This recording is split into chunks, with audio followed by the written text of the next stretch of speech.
Hello everyone, LucaYasha, and welcome to our next Pokemon Top 5. This time we're doing the Top 5 Fairy types. Now Fairy type was the brand newest, he's the newest type introduced in Generation 6. And in terms of its capabilities, defensive and offensive even, it's got pretty good defense and pretty good offense, hitting the powerful Dragon type, Fighting type and Dark type, all of which actually only had 2 weaknesses at one point, and then being weak to Steel and Poison. Now the thing I do like about the Fairy type is the sort of trivia behind it, the fact that it's a fairy tale kind of thing. So dragons are fairy tales, and they hit fighting types and darkness, it's pretty cool. And then they're weak to steel, because in lore fairies are weak to steel or metals, I think specifically steel or iron, I can't remember, and poisons are oftentimes a killer in most fantasy films. So when it comes to fairies I find them interesting to say the least. There's very few of them, but still the ones that are there I really do like. So let's move on into my top 5 Fairy type Pokemon. Number 5. Taking number 5 this week we have Sylveon. Now Sylveon was one of the new ones introduced in Generation 6 and it's a brand new evolution, so I automatically love this thing. Eevee is one of the best Pokemon in my opinion, it's very versatile and also can become Sylveon. Now Sylveon is best described as just a tanky offensive tank, that's the best way to put it. A tanky offensive tank, that's it. It's got pretty good bulk, its defense not very good, but special defense is amazing. You can decide to run Bold Nature if you want, but it's definitely a bit more specially defensive.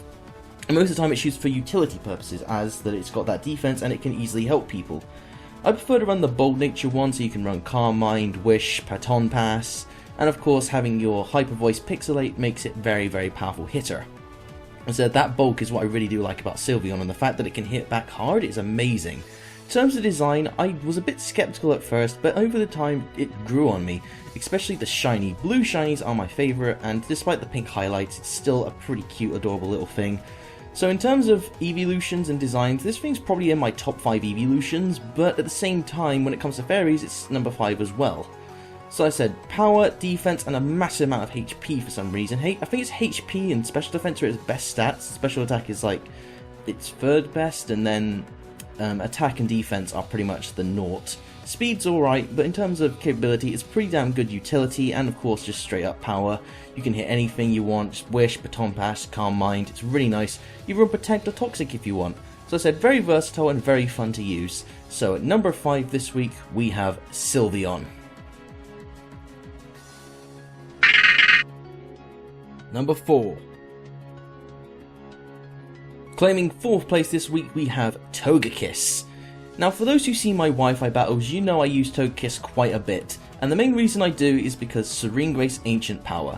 First off, Serene Grace doubles the chance of any sort of secondary effects on your moves, so Air Slash with 30% to flinch becomes 60%, you're flinching more than half the time, and of course Ancient Power boosts are amazing. Because you manage to get that 20% boost, it's very rare, but when it does happen, Togekiss is a monster. It's got pretty good bulk, and it's pretty balanced, I'd say. Togekiss has got some pretty damn good defenses, and of course it can get really powerful. So Ancient Power is just the funnest thing. When it does happen, you just destroy everything. It is probably one of the bulkier fairy types alongside Mawile and Carbink, more in special defense than regular defense, but still is really cool. Granted, I really do wish that Togekiss wasn't used as often as it is, just because you see this thing all the time using Thunder Wave and Air Slash doing the para flinch, it's a nightmare. But of course, you're on the other end of that, when you are using it, it's hilariously overpowered. Of course, Togekiss used to be a normal flying type and was changed during Generation 6, and yeah, I kinda like it. Design-wise, I'm a little bit skeptical, because Togetic was alright, and then Togekiss was a bit inflated. This time he's a balloon. He started off as an egg, then an angel, and now he's a bird. Perfect evolution line, perfect. Yeah, so in terms of design, not much else to say. It's pretty cute for what it is, I guess. I mean, that little smiley face, it kind of reminds me of a flying Kirby for some reason. Well, there's actually a Kirby Pokemon that I would say, but well, there's plenty of Pokemon that remind me of Kirby actually, but this one's sort of like the proper face of Kirby. So way to work it in, Nintendo, well done. So like I said, in terms of design, pretty good, and of course it's quite versatile in what you can do as well. You can roost, if you want to run Ancient Power. Most people don't because they don't like the thing, the chance it doesn't happen, but it happens, it's amazing. Boost that defense up, because it's got really good defense. Up that defense, up that attack power, up that speed, Togekiss becomes a monster. It's absolutely amazing. I love this thing's potential, that's the best way I can put it. The potential of Togekiss is amazing, and it's just fun to use. So claiming number 4 this week, we have Togekiss.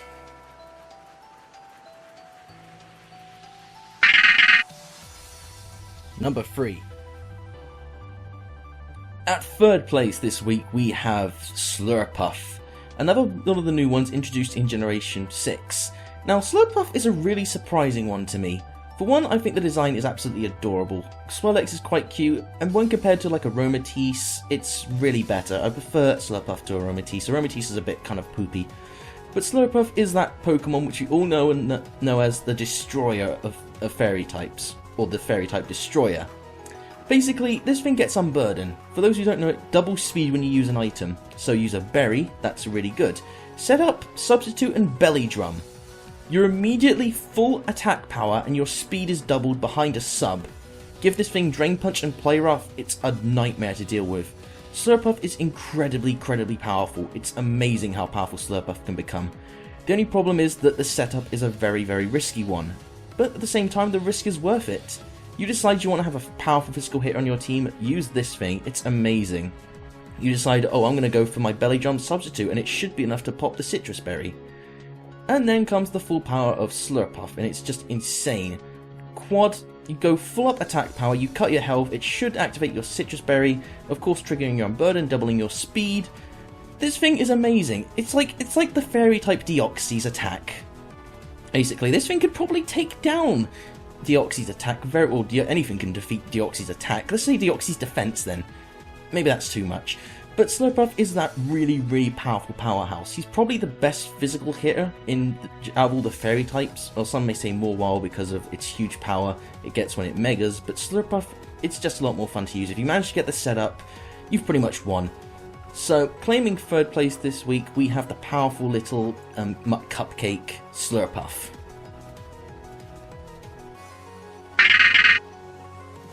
Number 2. Taking 2nd place this week, we have Florges.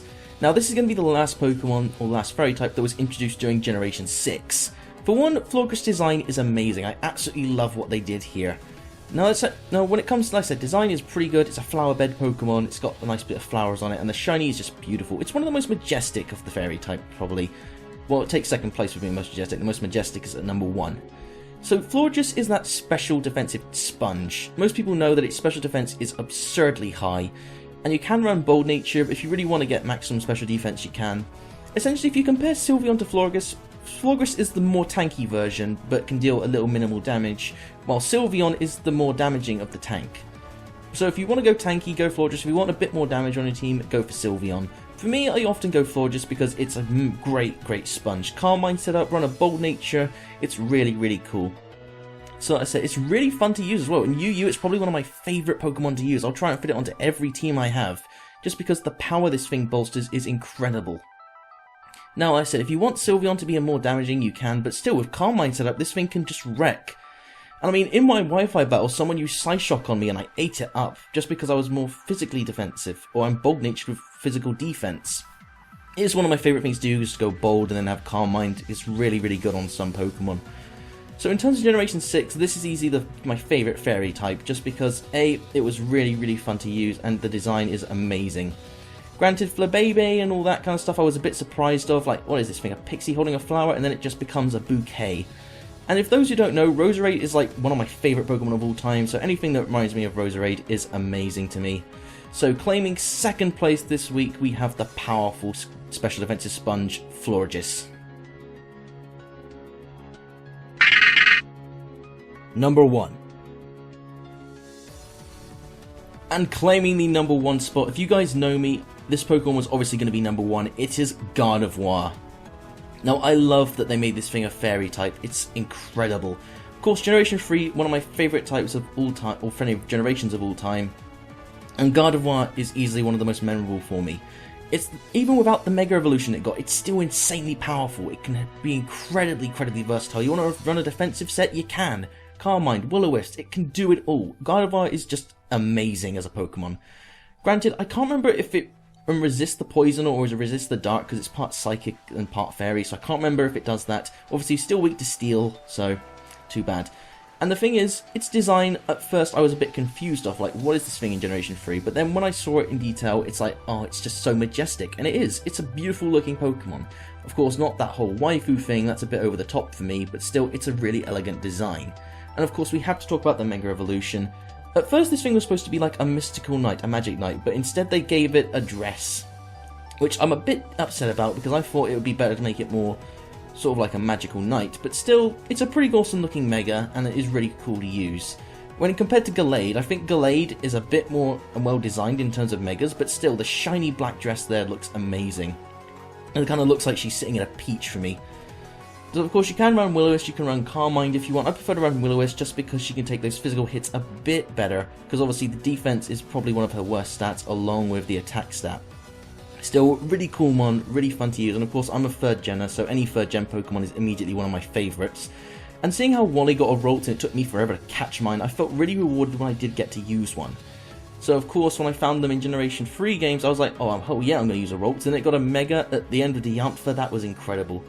So claiming number 1 for me, without a single without a doubt in my mind, it has to be Gardevoir.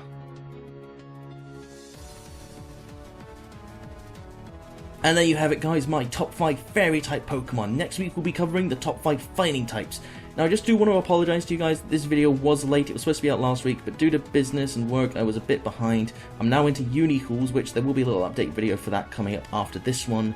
So yeah, sorry about that guys. Like I said, next week will be the top 5 fighting types, and it won't be surprising there'll be quite a few starters on that list.